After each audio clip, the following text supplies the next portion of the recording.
Echoes of the Cuban Missile Crisis 62 years ago. The U.S. is monitoring a convoy of Russian vessels in the Caribbean Sea for military drills with Cuba. Jennifer Griffin has more from the Pentagon.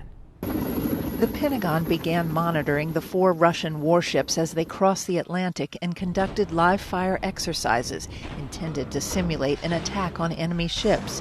Early Wednesday, Russian warships were seen entering the port of Havana.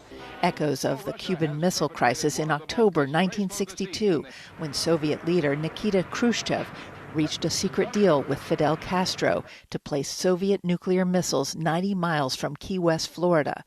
That a series of offensive missile sites. President Kennedy ordered a naval quarantine. It was the closest the two countries had ever come to nuclear war. On Tuesday, Russian warships sailed less than 30 miles off Florida's south coast. Ships from the U.S. Second Fleet, U.S. Fourth Fleet, and U.S. Coast Guard Atlantic area shadowed them. U.S. intelligence assesses there are no nuclear weapons on board these ships, but the Russian flotilla does include the Kazan nuclear-powered submarine.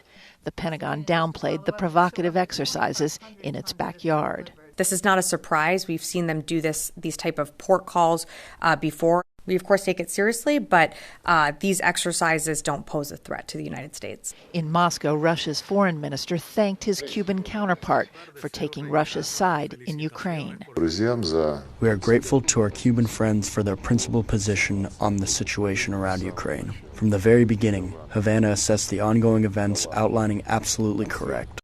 It's notable that Russia did not send its only aircraft carrier, the Admiral Kuznetsov, to Cuba. It's currently out of service. Also notable that Ukraine has sunk nearly half of Russia's Black Sea fleet in the past 2 years, including a prize submarine. At the Pentagon, Jennifer Griffin, Fox News.